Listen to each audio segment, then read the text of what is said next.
Estoy parada frente al edificio más importante de la ciudad, vestida con un traje que me costó 3 meses de salario. En 2 horas voy a defender el caso más importante de mi carrera. Y la persona sentada del otro lado de la sala, la que podría perderlo todo si yo fallo, es exactamente la misma que hace 10 años me dijo que yo era una vergüenza para la familia. Mi padre. La ironía es tan brutal que casi me hace reír.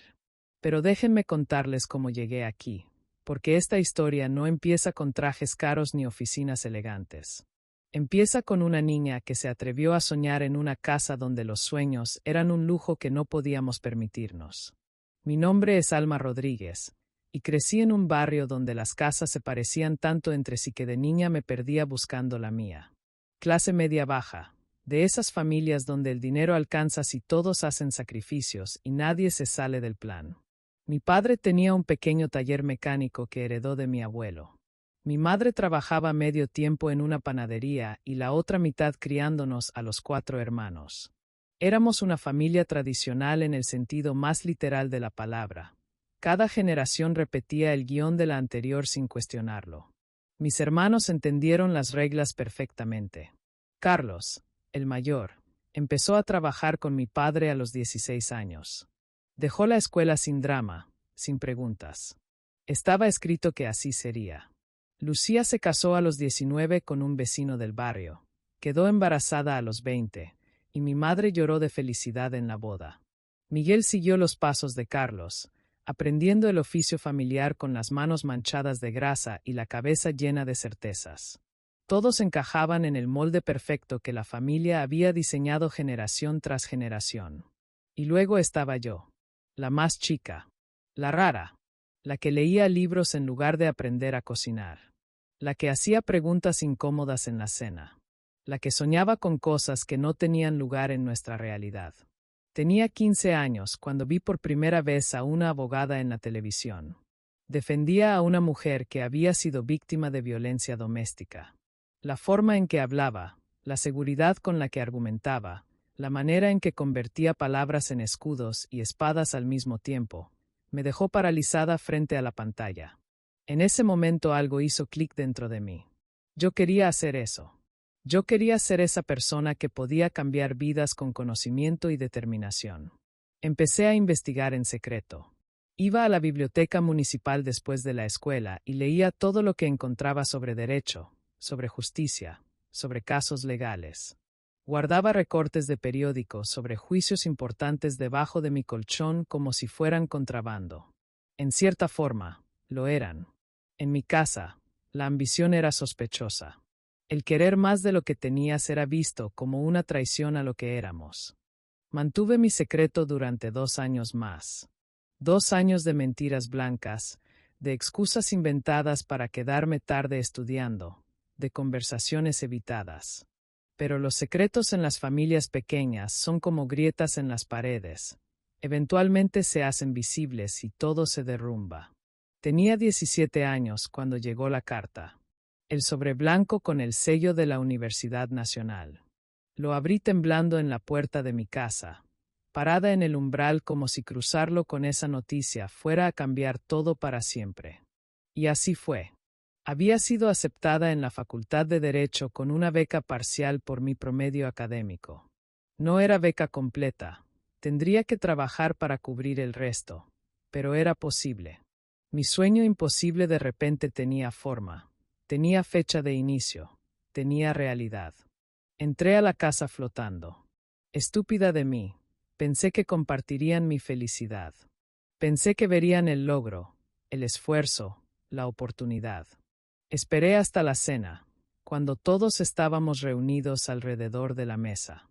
Esa mesa de madera vieja donde habíamos compartido miles de comidas, donde se habían tomado todas las decisiones importantes de la familia. Me parecía el lugar correcto para el anuncio. Puse la carta en el centro de la mesa, junto a la fuente de arroz. Mi voz salía entrecortada por la emoción y los nervios. Les conté sobre la beca, sobre mis planes, sobre cómo había estado preparándome en secreto. Les expliqué que podía trabajar y estudiar, que no les pediría dinero, que lo haría por mi cuenta. Cada palabra salía de mi boca con una mezcla de orgullo y súplica. Orgullo por el logro, súplica por su aprobación. El silencio que siguió fue peor que cualquier grito. Mi padre dejó caer el tenedor sobre el plato con un ruido metálico que todavía resuena en mis pesadillas. Mi madre se llevó las manos a la boca como si acabara de anunciar una enfermedad terminal. Carlos y Miguel intercambiaron miradas de incomodidad. Lucía negaba con la cabeza lentamente, como decepcionada de una hermana pequeña que había hecho algo imperdonable.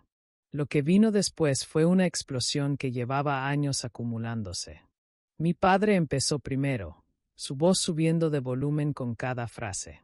Según él, yo era una malagradecida que rechazaba todo lo que la familia representaba, que me creía mejor que ellos, que la universidad me llenaría la cabeza de ideas ridículas, que una mujer de nuestra familia no necesitaba título universitario, necesitaba un buen marido y sentido común.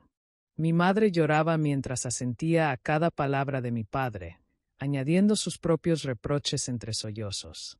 Hablaba de sacrificios que habían hecho por mí, de cómo esta decisión la estaba matando de vergüenza frente a los vecinos, frente a la familia extendida.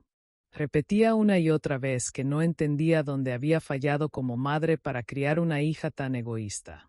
Mis hermanos se unieron al coro. Carlos con ese tono condescendiente del hermano mayor que sabe más de la vida. Miguel con burlas apenas disfrazadas de preocupación. Lucía con lágrimas propias, diciendo que yo estaba destruyendo la unidad familiar por un capricho, por querer ser alguien que nunca podría ser. La frase llegó como una bofetada final. Mi padre la pronunció mirándome directamente a los ojos, con una frialdad que nunca le había visto antes. Eres una vergüenza para esta familia. Las palabras quedaron suspendidas en el aire viciado de la cocina, más pesadas que cualquier objeto físico. Me levanté de la mesa sintiendo como algo se rompía dentro de mí. No era solo mi corazón. Era la ilusión de que mi familia me conocía, me entendía, me amaba incondicionalmente.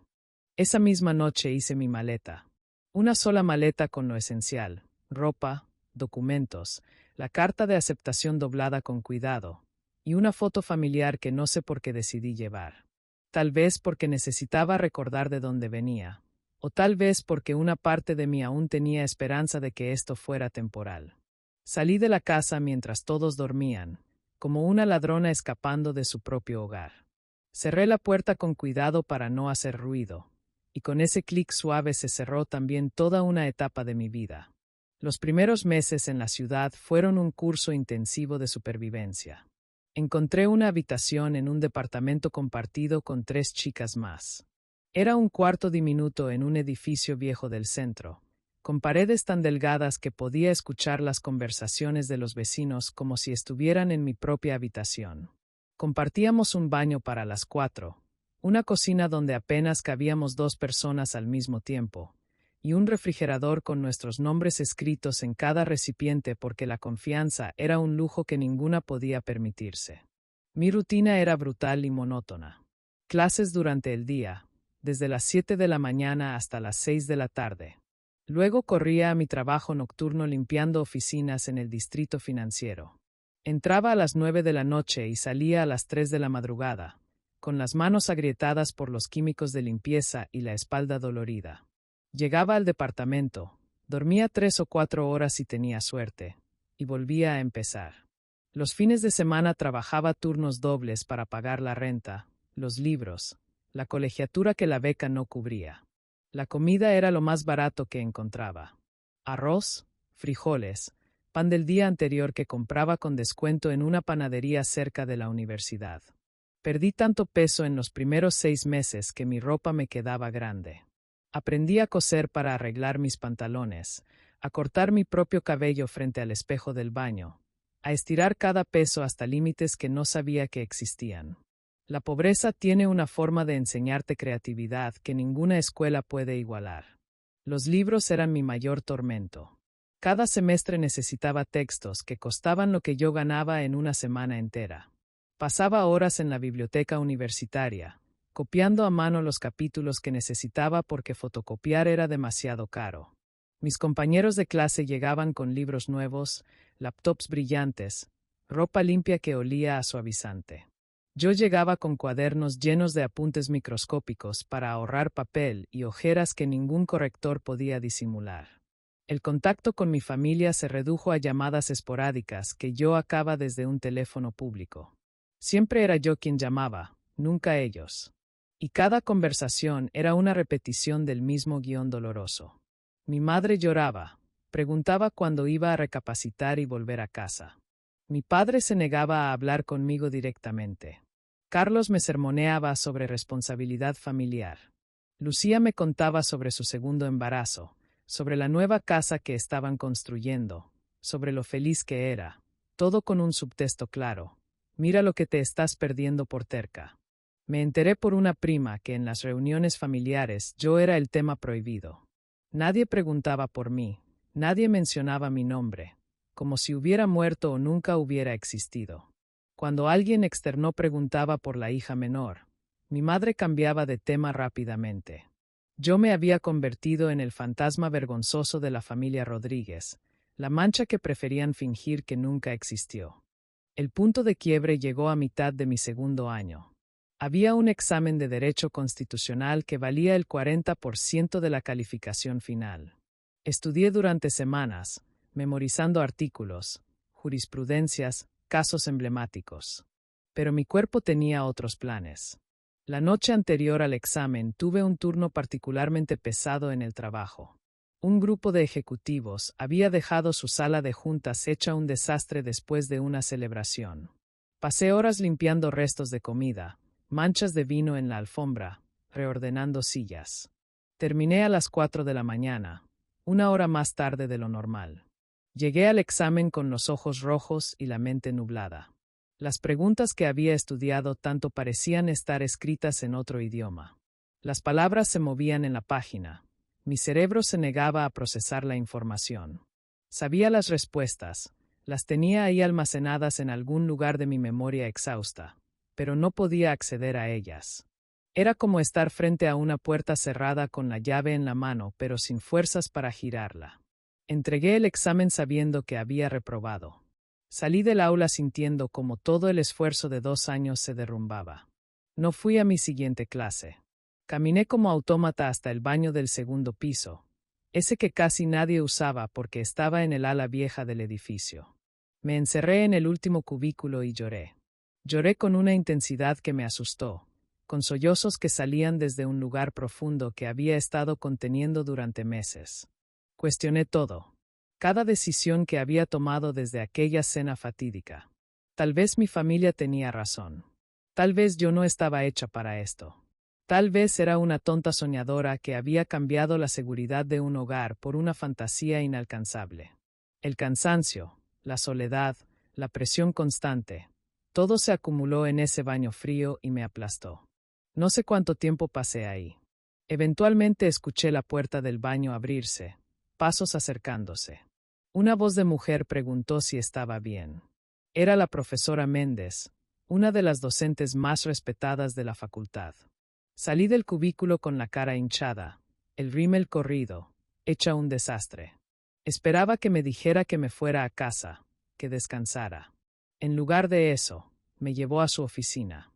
Me preparó un café mientras yo le contaba todo. Mi situación económica, mis trabajos nocturnos, el examen que acababa de reprobar, la sensación de estar ahogándome lentamente. Ella escuchó sin interrumpir, sin juzgar. Cuando terminé, me hizo una oferta que cambió todo. Necesitaba una asistente de investigación. El trabajo era durante el día, en horarios que no chocarían con mis clases. El pago no era mucho, pero era más de lo que ganaba limpiando y podría dejar ese trabajo nocturno que me estaba matando lentamente. Acepté sin pensarlo. Por primera vez en 2 años, sentí que podía respirar. Ese día tomé una decisión que definiría el resto de mi vida. Los comentarios de mi familia, sus reproches, su decepción, ya no definirían quién era yo. El trabajo con la profesora Méndez fue mi salvación. Por fin podía dormir más de 4 horas, comer regularmente, asistir a clases sin sentir que me iba a desmayar en cualquier momento. Investigaba casos, organizaba bibliografías, revisaba documentos legales. Era trabajo exigente pero estimulante.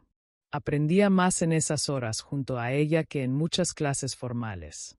Y lo mejor de todo, ganaba lo suficiente para sobrevivir con dignidad. Mis calificaciones empezaron a mejorar dramáticamente. Sin la niebla constante del agotamiento, mi cerebro finalmente podía funcionar a su capacidad real. Recuperé el examen que había reprobado en el siguiente periodo. Empecé a destacar en las clases de litigio y argumentación jurídica. Mis profesores notaban el cambio. Algunos me felicitaban, otros simplemente asentían como reconociendo que finalmente estaba alcanzando mi verdadero potencial. Pero el cambio más importante no era académico. Era emocional, psicológico. Desarrollé lo que yo llamaba mi armadura invisible. Cada vez que un recuerdo de aquella cena terrible aparecía en mi mente, cada vez que la voz de mi padre resonaba diciéndome que era una vergüenza, yo conscientemente transformaba ese veneno en combustible. Tomaba ese dolor y lo convertía en determinación. Cada insulto recordado se volvía una razón más para demostrar que estaban equivocados. Empecé un ritual personal que se volvió sagrado para mí. Compré un cuaderno barato con pasta negra. En la página izquierda escribía los comentarios hirientes que recordaba.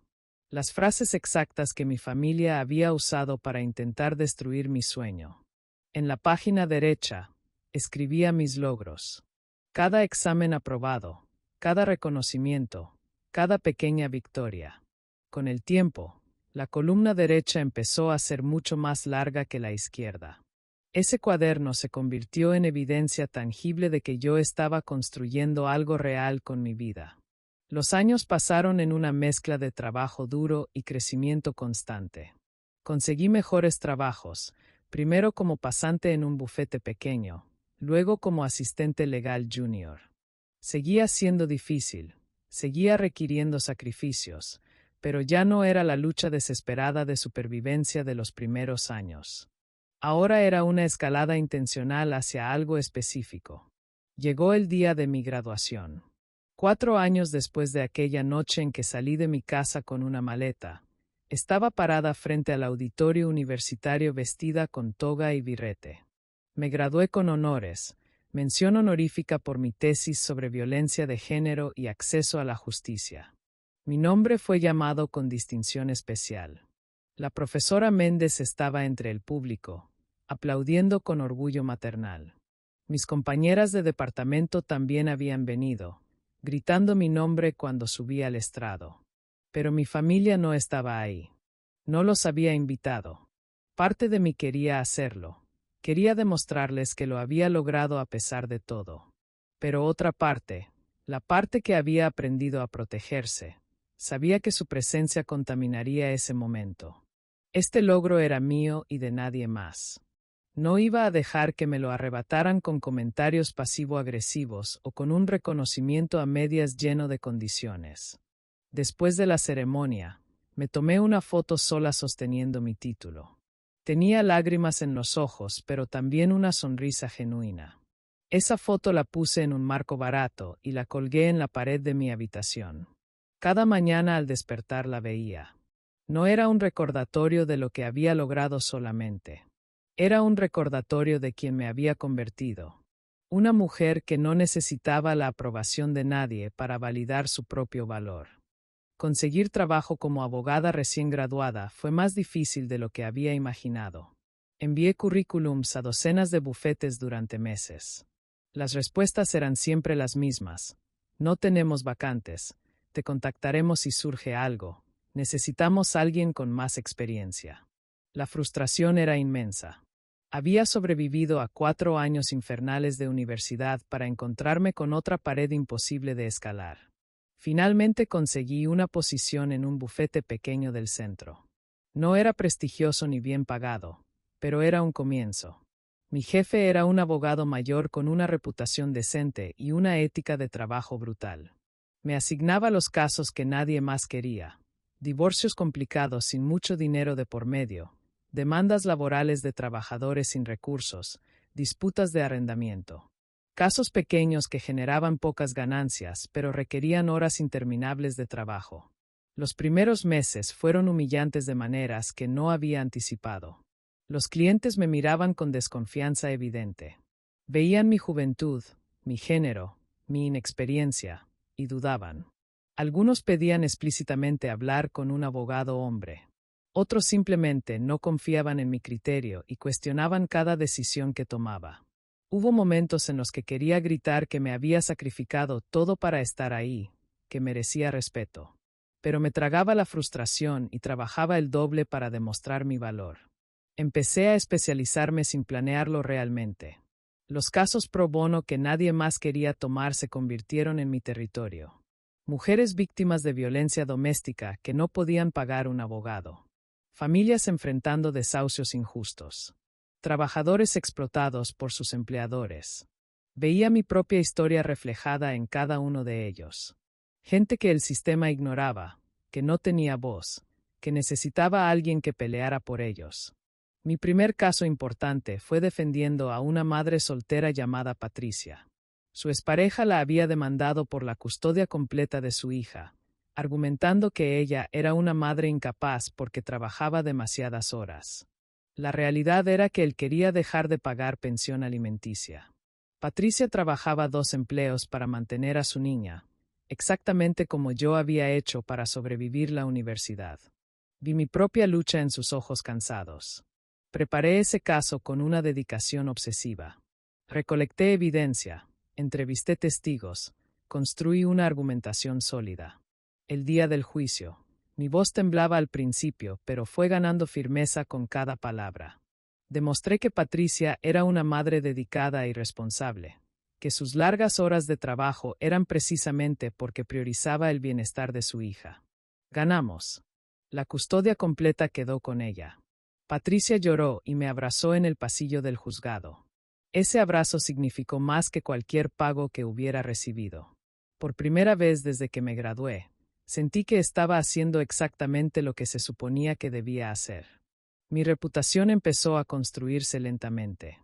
Otros casos similares comenzaron a llegarme. Clientes que no podían pagar mucho pero necesitaban a alguien que realmente peleara por ellos. Yo era esa persona.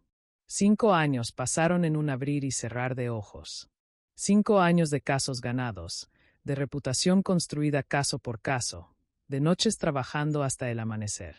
El bufete pequeño donde había empezado cerró cuando mi jefe se retiró, pero para entonces yo ya tenía suficiente experiencia y contactos para dar el siguiente paso. Un bufete mediano y respetado me ofreció una posición como asociada senior.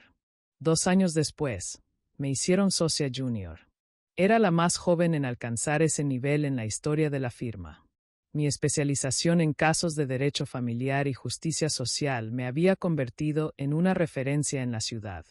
Otros abogados me buscaban para consultas. Los medios locales empezaron a llamarme para comentar sobre casos de alto perfil relacionados con mi área.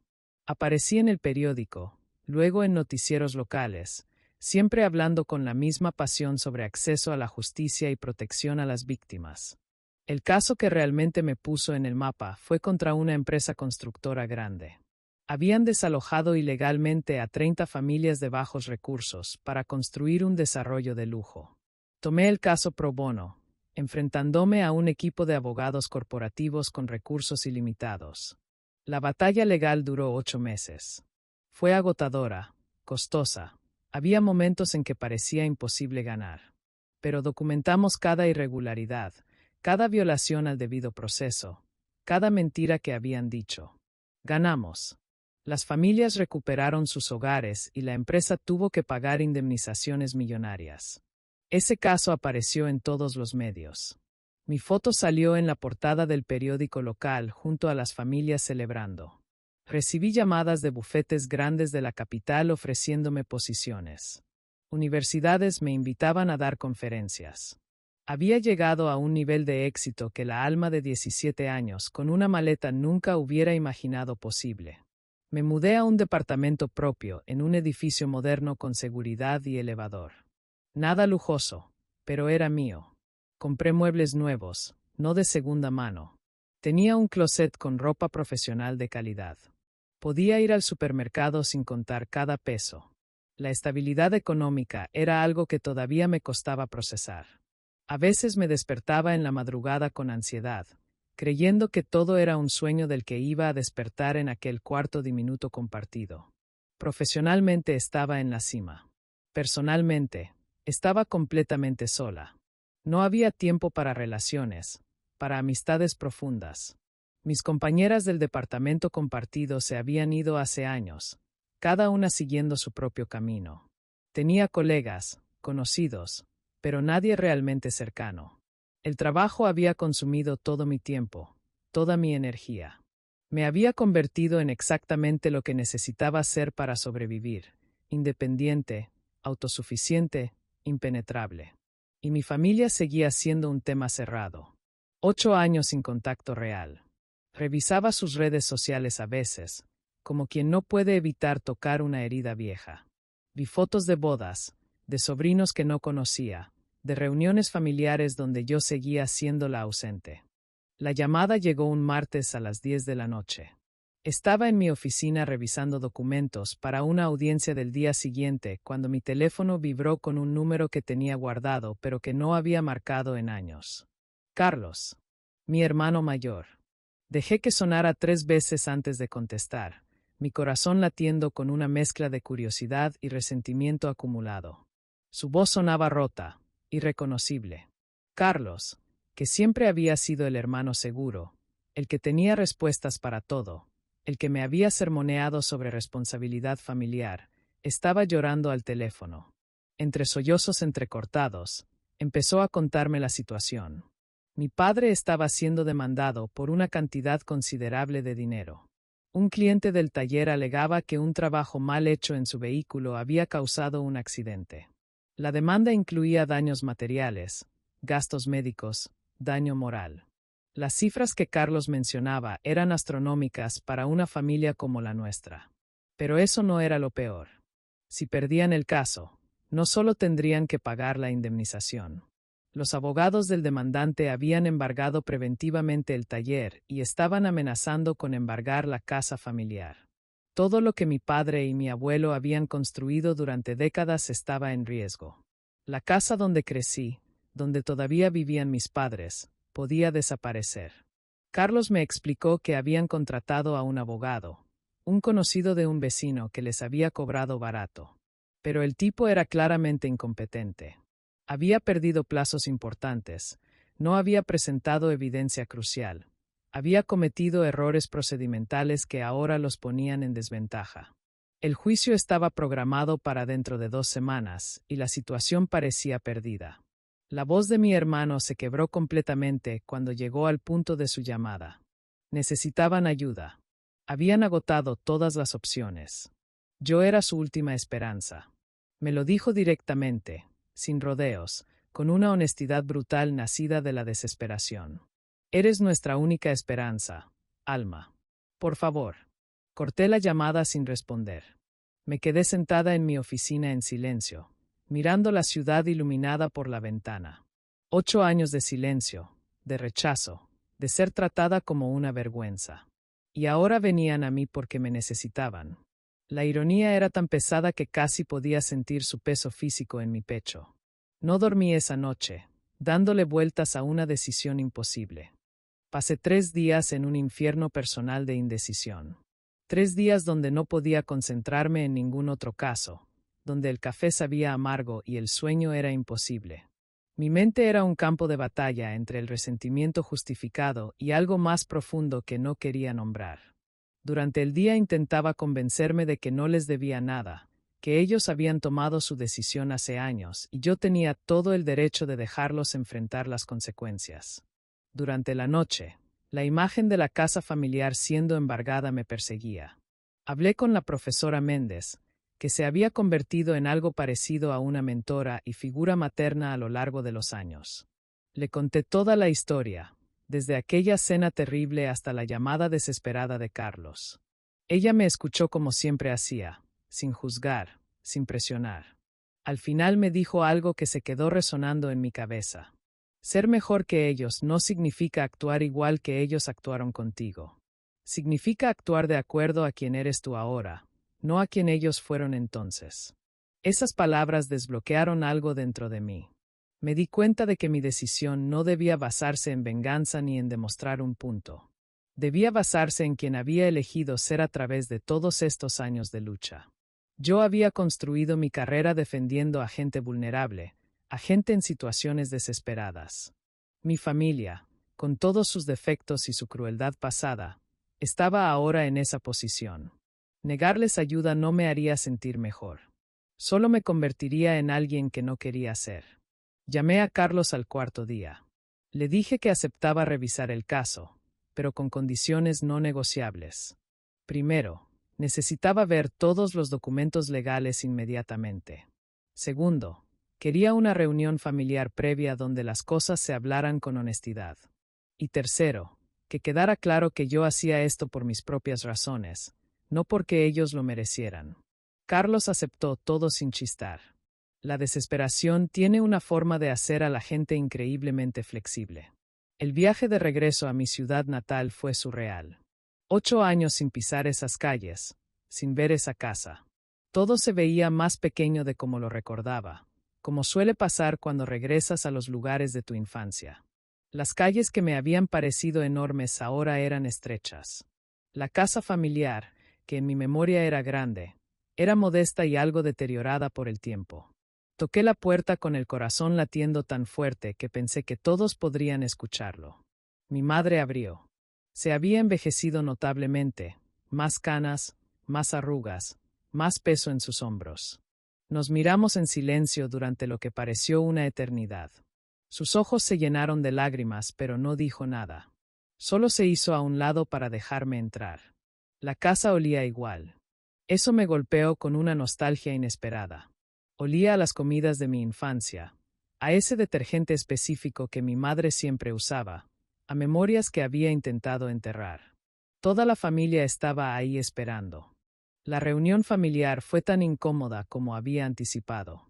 Nos sentamos alrededor de esa misma mesa donde todo se había roto años atrás. Mi padre no podía mirarme a los ojos. Se veía derrotado, envejecido, con las manos temblorosas sobre la superficie de madera gastada. Carlos y Miguel estaban callados, la arrogancia de antes reemplazada por vergüenza evidente. Lucía lloraba silenciosamente. Mi madre no dejaba de mirarme como si no pudiera creer que estaba realmente ahí. Les dije lo que necesitaban escuchar, que aceptaba el caso no por ellos, sino por la persona que yo había elegido ser, que no esperaba disculpas ni reconciliación, solo respeto profesional durante el proceso, que cuando terminara el juicio, cada uno seguiría su camino. Mi padre finalmente me miró y asintió lentamente. No había palabras, pero en ese gesto había un reconocimiento silencioso de todo lo que había quedado sin decir durante 8 años. Pasé los siguientes 10 días viviendo prácticamente en mi antiguo cuarto, ahora convertido en cuarto de almacenamiento. Revisé cada documento del caso con obsesión meticulosa. El abogado anterior había hecho un trabajo desastroso. Había evidencia crucial que nunca se presentó. Testigos que nunca fueron entrevistados. Informes técnicos que demostraban que el trabajo del taller estaba bien hecho y que el accidente había sido causado por negligencia del conductor, no por fallas mecánicas. Reconstruí el caso desde cero. Contraté a un perito mecánico de mi propia red profesional. Localicé testigos del accidente que nadie había interrogado. Descubrí que el demandante tenía un historial de demandas similares contra otros negocios pequeños, un patrón que el abogado anterior nunca investigó. Era un estafador profesional que apostaba a que negocios familiares como el de mi padre preferirían llegar a acuerdos por miedo a perder todo. Trabajé día y noche.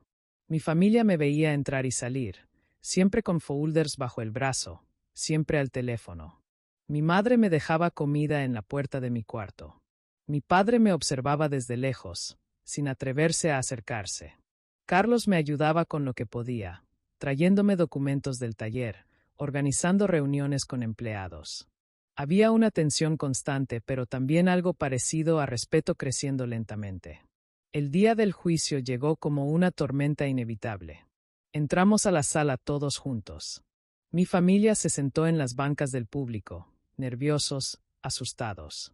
Yo me senté en la mesa de la defensa con mi traje más profesional, mi portafolio lleno de evidencia organizada meticulosamente, y una claridad mental absoluta. Los abogados del demandante eran exactamente lo que esperaba. Arrogantes, seguros de su victoria fácil contra un negocio familiar mal defendido. No esperaban encontrarse con alguien como yo. Presentaron su caso con la confianza de quien ha ganado docenas de veces usando las mismas tácticas. Cuando llegó mi turno, desmonté su argumento pieza por pieza.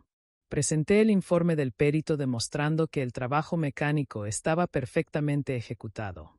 Mostré fotografías del accidente que evidenciaban que el conductor había estado en estado de ebriedad, algo que los reportes policiales confirmaban pero que ellos habían omitido convenientemente. Llamé a testigos presenciales que describieron cómo el demandante había perdido el control del vehículo por conducir de manera imprudente. Presenté evidencia de sus demandas anteriores, estableciendo un patrón claro de fraude. Cada argumento era preciso, cada evidencia era irrefutable. Vi cómo la confianza de los abogados contrarios se desmoronaba progresivamente. El juez tomaba notas constantemente, asintiendo ante puntos particularmente sólidos. Mi alegato final fue demoledor. Hablé no solo de la inocencia de mi padre, sino del valor del trabajo honesto, de cómo estafadores profesionales destruyen negocios familiares construidos con décadas de esfuerzo. Hablé con una pasión que venía de un lugar muy personal. El veredicto fue unánime y contundente. No solo ganamos completamente, el juez desestimó la demanda con prejuicio, lo que significaba que no podía volver a presentarse. Además, ordenó que el demandante pagara nuestros costos legales y multó a sus abogados por presentar un caso frívolo. El embargo preventivo sobre el taller y la casa fue levantado inmediatamente. Todo lo que mi familia había estado a punto de perder estaba ahora completamente a salvo. La sala del juzgado se llenó de un silencio pesado cuando el juez terminó de leer su decisión. Luego escuché a mi madre sollozar detrás de mí. Carlos dejó escapar un suspiro de alivio tan profundo que resonó en el espacio. Miguel tenía la cabeza entre las manos. Mi padre permanecía inmóvil, mirándome desde su asiento con una expresión que nunca le había visto antes. No era solo gratitud. Era algo más complejo, más doloroso. Era reconocimiento mezclado con arrepentimiento. Salimos del juzgado en silencio. Afuera, bajo el sol de mediodía, mi familia se agrupó a mi alrededor sin saber qué decir. Yo tampoco sabía qué palabras usar. Había ganado el caso más importante de mi carrera hasta ese momento, pero no sentía la euforia que normalmente acompañaba una victoria así. Sentía algo más complicado, algo que no tenía nombre fácil. Mi padre se acercó finalmente. Sus pasos eran lentos, dubitativos, como si cada uno requiriera coraje. Me pidió que camináramos juntos, solo nosotros dos. Acepté sin saber qué esperar. Caminamos por el parque que estaba cerca del juzgado, ese mismo parque donde me había llevado de niña los domingos. Los recuerdos de aquellos días más simples flotaban como fantasmas entre nosotros. Empezó a hablar con dificultad, con palabras que claramente le costaban un esfuerzo enorme pronunciar. Me dijo que había estado equivocado. No solo equivocado, sino cruel, ciego, injusto. Me explicó que cuando yo había anunciado mi sueño de estudiar derecho, él había sentido miedo. Miedo de que sufriera, de que el mundo la destrozara, de que terminara sola y amargada. Pero ese miedo, admitió, era en realidad miedo a su propia irrelevancia, miedo a que yo me diera cuenta de que había un mundo más grande que el que él había construido. Su voz se quebró cuando me dijo que lo sentía, que había pasado 8 años arrepintiéndose de aquella cena, de aquellas palabras que nunca debió pronunciar, que me había perdido por orgullo estúpido, por no saber reconocer su error a tiempo. Que verme en esa sala del juzgado, con esa seguridad y conocimiento, defendiendo algo en lo que él había trabajado toda su vida mejor de lo que él hubiera podido hacerlo, le había mostrado cuánto había perdido al rechazarme. No era una disculpa perfecta. Todavía había justificaciones mezcladas con el arrepentimiento. Todavía había ego herido detrás de las palabras. Pero era real. Era honesta. Era lo más cercano a vulnerable que había visto a mi padre en toda mi vida. Cuando regresé a mi ciudad esa tarde, el camino se sintió diferente. No era el viaje triunfal que había imaginado en mis momentos más oscuros de resentimiento. No había venganza dulce ni satisfacción arrogante. Había algo más complejo, más maduro. Había paz. Una paz imperfecta, llena de cicatrices, pero paz al fin. Acepté la disculpa de mi padre, no porque borrara el dolor de 8 años, sino porque mantener el resentimiento ya no servía a ningún propósito. Le dije lo que necesitaba decirle, que el daño seguía ahí, que las palabras no se olvidan aunque se perdonen, que la relación que teníamos antes estaba rota permanentemente, pero que tal vez podríamos construir algo nuevo, algo diferente, sin expectativas imposibles de ambos lados. Mi madre me abrazó llorando antes de partir, repitiendo perdóname como un mantra desesperado. Mis hermanos me miraban con una mezcla de admiración y vergüenza que nunca habían mostrado antes. Les dije que no necesitaba que entendieran mi camino. Solo necesitaba que respetaran que era mío, que siempre había sido mío. Manejé por la carretera con las ventanas abajo, dejando que el viento se llevara los fantasmas del pasado.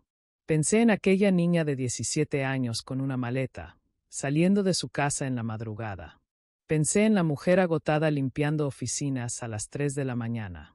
Pensé en todos los momentos donde quise rendirme, donde las voces de mi familia resonaban en mi cabeza diciéndome que no podía, que no valía la pena, que era una tonta soñadora. Y pensé en la abogada que era ahora. No perfecta, no sin cicatrices, pero de pie. No solo de pie, sino construyendo, creando, defendiendo. El reconocimiento de mi familia, aunque llegó tarde y bajo circunstancias desesperadas, no era lo que me definía. Nunca lo fue. El reconocimiento que importaba era el que yo misma me había dado cada día al levantarme y seguir adelante. Perseguir tus sueños no es una historia de rosas y finales perfectos. Es una historia de noches sin dormir, de decisiones imposibles, de soledad profunda, de sacrificios que nadie ve. Pero también es una historia de descubrir que eres más fuerte de lo que creías, más capaz de lo que te dijeron, más merecedora de lo que te hicieron sentir. Llegué a mi oficina cuando el sol empezaba a ocultarse. Subí las escaleras mirando las placas en cada puerta hasta llegar a la mía. Si la historia te atrapó, dale like y suscríbete para más. Nos vemos, familia.